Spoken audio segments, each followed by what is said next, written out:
কেমন আছো তোমরা? আশা করি ভালো আছো। আজকে আমাদের বিষয় হলো, আমরা গত ক্লাসে তোমাদের লিঙ্গ নিয়ে ক্লাস করছি। আজকের পরবর্তী চ্যাপ্টার পার্ট 4.2 আমাদের আজকের বিষয় হলো বচন। বচন একটি ব্যাকরণের পারিভাষিক শব্দ। এটা দিয়ে সংখ্যার ধারণা বোঝায়, অর্থাৎ কোনো ব্যক্তি, বস্তু বা কোনো বিশিষ্ট সর্বনাম পদ সংখ্যায় এক বা একাধিক, এই সম্পর্কে যে ধারণা বা প্রতীতি আমাদের দেয় সেটাই হবে বচন। আমরা বচনটাকে ইংরেজিতে নাম্বার বলি।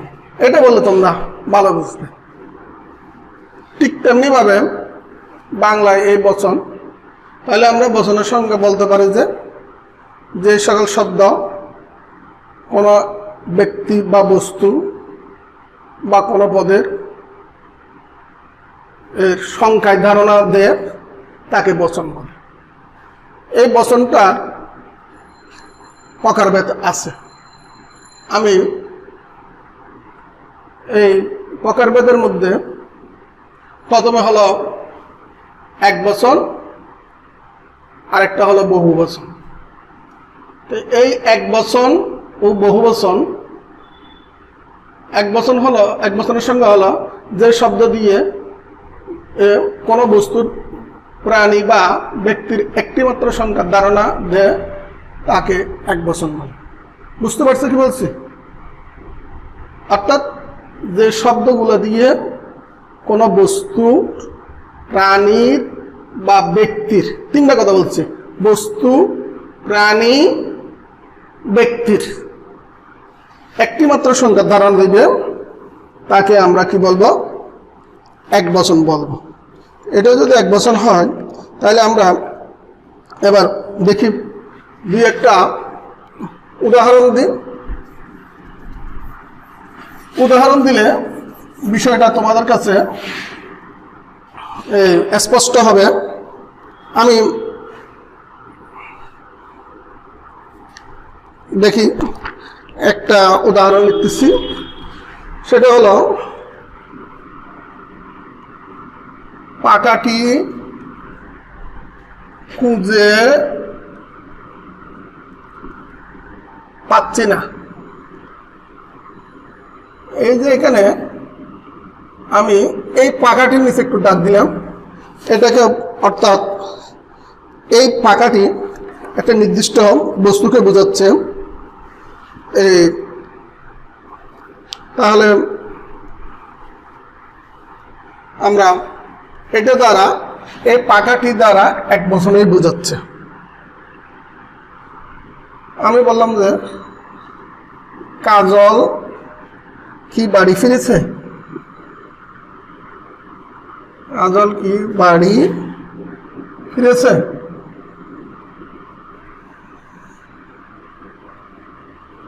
এখানে কাজল একজন ব্যক্তির নাম, সে বাড়ি ফিরতেছে কিনা তা জানতে চাওয়া হয়েছে।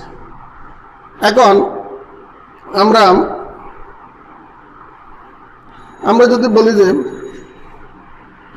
গাভী দুধ দেয়, যদি কথাটা বলি, এখানে গাভী এই যদি বলি, অথবা এখানে গাভী বলতে সকল প্রকার গাভী অথবা একটা গাভীকে বুঝাচ্ছে। তাহলে আমরা ফাঁকাটি খুঁজে পাচ্ছি না, এটা দিয়ে একটা বস্তু বুঝাচ্ছে। কাজল কি বাড়ি ফিরছে, এটা দিয়ে একজন ব্যক্তিকে বুঝাচ্ছে।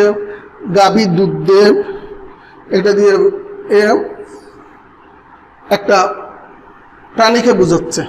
তাহলে এভাবে যে সমস্ত শব্দ দ্বারা কোন একটা প্রাণী, একটা বস্তু বা কোনো ব্যক্তি সম্পর্কে কিছু বলা হয় এবং একটি সম্পর্কে একটি ধারণা দেয়, সেটাকে আমরা এক বচন বলব।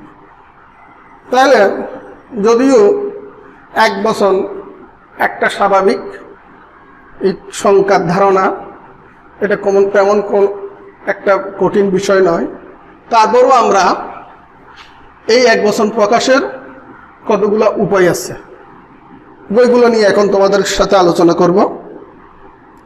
1 বছর প্রকাশের প্রথম উপায় হলো, লেখা আছে এখানে, শব্দের মূল রূপের সাথে কিছু যোগ না করে। অর্থাৎ যে শব্দটা আমরা করতেছি এটা হলো মূল রূপ, আসল রূপ, এটার সাথে কোনো কিছু যোগ হবে না। তো কোনো কিছু যোগ না হলে যেভাবে আছে অর্থাৎ মূল শব্দটা থাকবে, এটার সাথে কোনো বিভক্তি যুক্ত হবে না অথবা কোনো উপসর্গ প্রত্যয় যুক্ত হবে না। দেখো তোমাদের বইয়ের মধ্যে কয়েকটা এই আছে, যেমন ধরো বলা আছে আজ স্কুল ছুটি, আজ স্কুল ছুটি, এখানে মূল শব্দটা স্কুল। এই স্কুলটা সাথে কোনো কিছু যোগ হয় নাই, এটা তারা 1 বছর বোঝাচ্ছে। এই রীতা গান শিখতে গেছে, এখন রীতা যদি আমরা বলি, এখানে রীতা একজন ব্যক্তির নাম, সে গান শিখতে গেছে। বাস ঢাকা ছেড়েছে, অর্থাৎ বাস ঢাকার উদ্দেশ্যে রওনা হয়েছে। এখানে বাস বলতে একটি মাত্র বাস, এখানে বাসের সাথে, রীতের সাথে, স্কুলের সাথে কোনো কিছু যুক্ত হয়নি। এগুলো দ্বারা শুধুমাত্র একটি 1 বছরের ধারণা প্রকাশ হয়েছে। এবার আমরা শব্দের শেষে টিটা, খানাখানি, গাছাগাছি ইত্যাদি নির্দেশক যোগ করে। এখানে বলছে যে দ্বিতীয় উপায়, টিটা, খান, খানা, খানি, গাছ, গাছা ইত্যাদি, এগুলা দিয়েও বহু 1 বছর প্রকাশ করা যায়। এগুলো দিয়ে যদি 1 বছর প্রকাশ করতে হয়, আমি উপরের লেখাগুলো মুছে এখানে কিছু উদাহরণ লিখছি, লক্ষ্য করো তোমরা।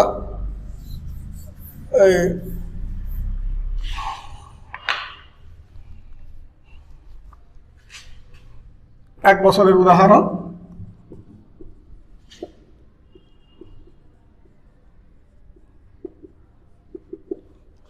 প্রথমটা হলো মেয়েটি খুব চালাক, মেয়েটি খুব চালাক।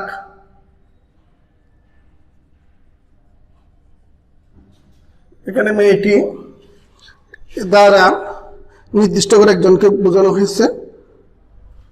তোমার কলমটা দাও তো, তোমার কলমটা, এখানে কলমটা এটা নির্দিষ্ট করে বুঝাইছে তোমারটা, তোমার কলমটা দাও তো। তারপর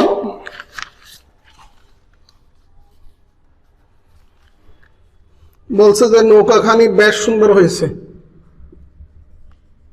নৌকা খানি, এখানে খানি ব্যবহার করা হয়েছে, নৌকাখানি বেশ সুন্দর হয়েছে।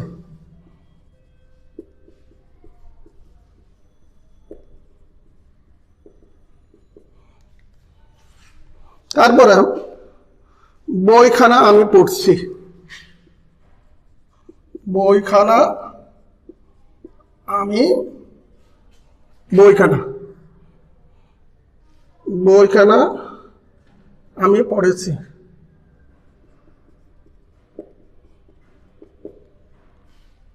তারপরে দড়ি গাছা দিয়ে যা তোমা, অর্থাৎ একটা জিনিস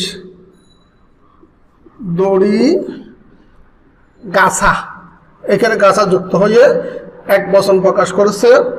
দড়ি গাছা দিয়ে যেটা বলছে, দিয়ে যা তো মা, অর্থাৎ কাউকে তোমাদেরকে উদ্দেশ্য করে বলছে যে দড়ি গাছা দিয়ে দাও। দাদুর হাতে লাঠি গাছা বেশ মানিয়েছে, দাদুর হাতে লাঠি গাছা লাঠি গাছা ব্যাস বানিয়েছে।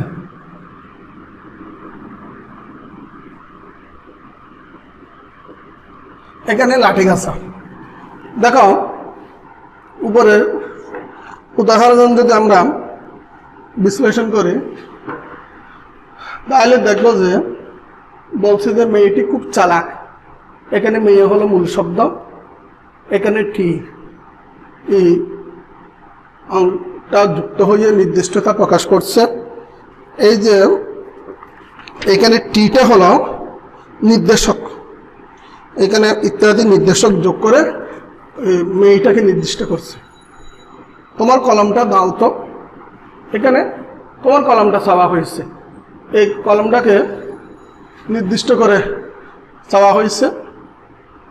নৌকাখানি বেশ সুন্দর হয়েছে। এখন নৌকাটা বলছে যে খুব সুন্দর হয়েছে নৌকা খানি, এখানে খানিকটা যোগ করে 1 বছর করা হয়েছে। বইখানা আমি পড়েছি, এখানে বইখানা আমি পড়েছি, বইয়ের সাথে খানা যোগ হয়ে এ বাক্যটা প্রকাশ করা হয়েছে। দড়ি গাছা দিয়ে যা তো মা, এখানে দড়ি গাছা, দড়ি কাউকে উদ্দেশ্য করে বলা হচ্ছে যে মা সম্বোধন করে বলছে যে আমাকে দড়ি গাছাটা দিয়ে দাও, ওই নির্দিষ্ট দড়িটা কোনো কিছু বাঁধার জন্য দিয়ে যেতে বলছে। দাদুর হাতে লাঠি গাছা বেশ মানিয়েছে। এখন লাঠিটা 1 বছরের শব্দ, এটাকে গাছা যোগ করে লাঠি গাছা বলে কি করা হয়েছে, নির্দিষ্ট করে দেওয়া হয়েছে। বলছে যে কি এই দাদুর হাতে লাঠি গাছা বেশ মানিয়েছে।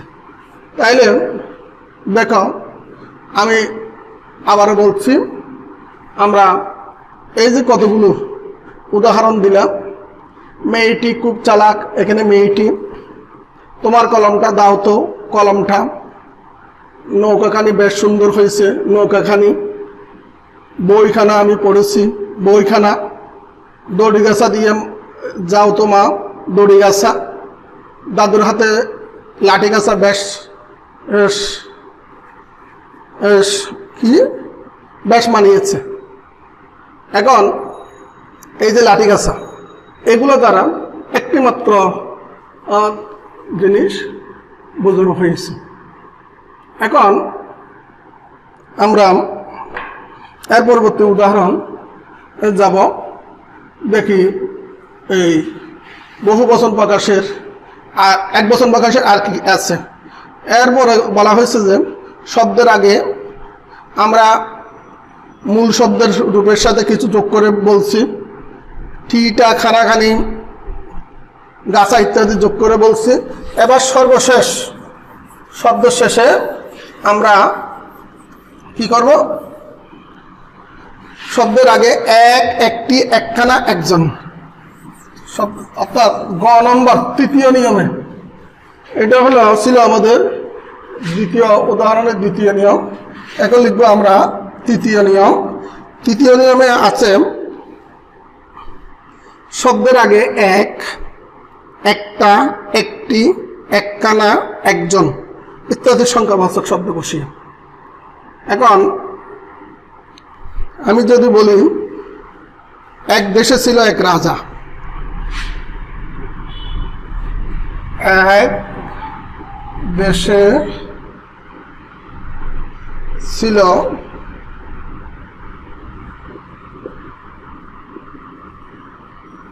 এক রাজা, এক রাজা, তোমার সাথে একটা কথা ছিল,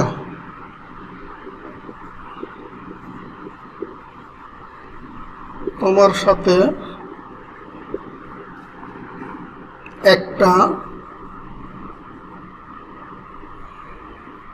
একটা কথা ছিল।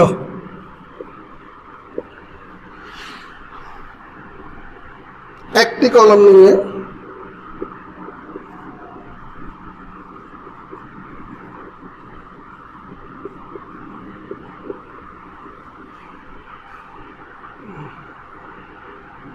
দুই ভাইয়ের দুজনের মধ্যে ঝগড়া, দুজনের মধ্যে ঝগড়া একটি কলম নিয়ে। একখানা ইংরেজি খবরের কাগজ এনে তো, একখানা ইংরেজি খবরের কাগজ,